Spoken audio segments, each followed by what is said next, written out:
ಕನ್ನಡಿಗರ ಕ್ಷಮೆ ಯಾಚನೆ ಮಾಡದೇ ಇದ್ದರೆ ಥಗ್ ಲೈಫ್ ಸಿನಿಮಾ ಕರ್ನಾಟಕದಲ್ಲಿ ಬಿಡುಗಡೆ ಆಗೋದಕ್ಕೆ ಬಿಡಲ್ಲ ಅಂತ ದೊಡ್ಡ ಹೋರಾಟ ಎಲ್ಲ ನಡೆದಿತ್ತು. ಇದಾದ ನಂತರ ಕಮಲ್ ಹಾಸನ್ ಅವರು ಹೈಕೋರ್ಟ್ ಮೆಟ್ಲೇರಿದ್ರು, ಕೊನೆಗೆ ಸುಪ್ರೀಂ ಕೋರ್ಟ್ಗೂ ಹೋದರು. ಪ್ರಕರಣವನ್ನು ಇತ್ಯರ್ಥಗೊಳಿಸಿದೆ ಸುಪ್ರೀಂ ಕೋರ್ಟ್. ಇವಾಗ ಅರ್ಜಿ ವಾಪಸ್ ಪಡೆಯೋದಕ್ಕೆ ರೆಡಿ ಇದ್ದರು ಅವರು. ಕಾನೂನಿನ ಅಡಿಯಲ್ಲಿ ಕ್ರಮ ಕೈಗೊಳ್ಳಲು ರಾಜ್ಯಕ್ಕೆ ನಿರ್ದೇಶನವನ್ನು ಕೊಟ್ಟಿದೆ. ಯಾವುದೇ ದಂಡ ಮಾರ್ಗಸೂಚಿ ಬಿಡುಗಡೆ ಮಾಡದೆ ತಪ್ಪಿತಸ್ಥರ ವಿರುದ್ಧ ಕ್ರಮಕ್ಕೆ ಕರ್ನಾಟಕ ಸರ್ಕಾರಕ್ಕೆ ಸೂಚನೆಯನ್ನು ಕೊಟ್ಟಿದೆ.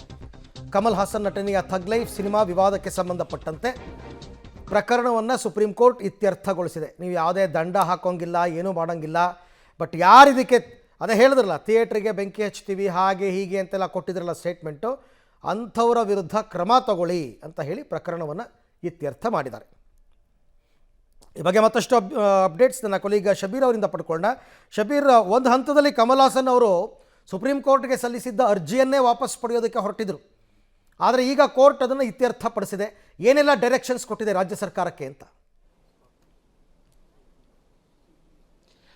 ಅರವಿಂದ್, ಇಲ್ಲಿ ಕಮಲ್ ಹಾಸನ್ ಅರ್ಜಿ ಸಲ್ಲಿಸಿರಲಿಲ್ಲ. ಅಲ್ಲ, ಕಮಲ್ ಹಾಸನ್ ಪರವಾಗಿ ಸಿನಿಮಾದ ನಿರ್ಮಾಪಕರು ಈ ಒಂದು ಅರ್ಜಿಯನ್ನು ಸಲ್ಲಿಸಿದ್ರು.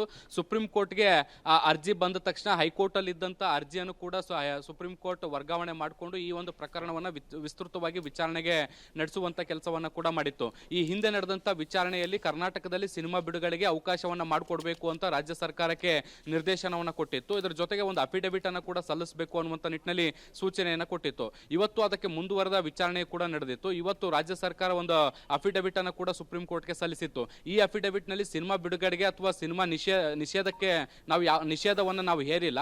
ಸಿನಿಮಾ ಬಿಡುಗಡೆಯನ್ನ ಸಿನಿಮಾ ನಿರ್ಮಾಪಕರೇ ಮುಂದೂಡಿಕೆ ಮಾಡಿದ್ರು. ಇದಕ್ಕೂ ರಾಜ್ಯ ಸರ್ಕಾರಕ್ಕೂ ಯಾವುದೇ ರೀತಿಯಾದಂತಹ ಸಂಬಂಧಗಳಿಲ್ಲ ಅನ್ನುವಂಥ ನಿಟ್ಟಿನಲ್ಲಿ ಸ್ಪಷ್ಟನೆಯನ್ನು ಕೊಡುವಂತ ಕೆಲಸವನ್ನ ಮಾಡಿತ್ತು. ಒಂದು ವೇಳೆ ಸಿನಿಮಾ ಬಿಡುಗಡೆ ಮಾಡಲು ನಿರ್ಮಾಪಕರು ನಿರ್ಧಾರ ಮಾಡಿದ್ರೆ ನಾವು ಅದಕ್ಕೆ ಬೇಕಾದಂತ ಅಗತ್ಯ ಭದ್ರತೆಯನ್ನು ಕೊಡ್ತೀವಿ ಅನ್ನುವಂಥ ನಿಟ್ಟಿನಲ್ಲಿ ಭರವಸೆಯನ್ನು ಕೂಡ ಕೊಟ್ಟಿದ್ರು. ಸೊ ಈ ಭರವಸೆಯನ್ನು ಕೊಟ್ಟ ಬಳಿಕ ಅದರ ಮೇಲೆ ಒಂದಿಷ್ಟು ವಿಚಾರಣೆಯನ್ನು ನಡೆಸುವಂತ ಕೆಲಸವನ್ನ ಕೂಡ ಮಾಡಿತು. ಈ ಸಂದರ್ಭದಲ್ಲಿ ಥಗ್ ಲೈಫ್ ನಿರ್ಮಾಪಕರ ಪರ ವಕೀಲರು ಒಂದಿಷ್ಟು ವಾದವನ್ನ ಕೂಡ ಸುಪ್ರೀಂ ಕೋರ್ಟ್ ಮುಂದಿಡುವಂತ ಕೆಲಸವನ್ನ ಮಾಡಿದ್ರು.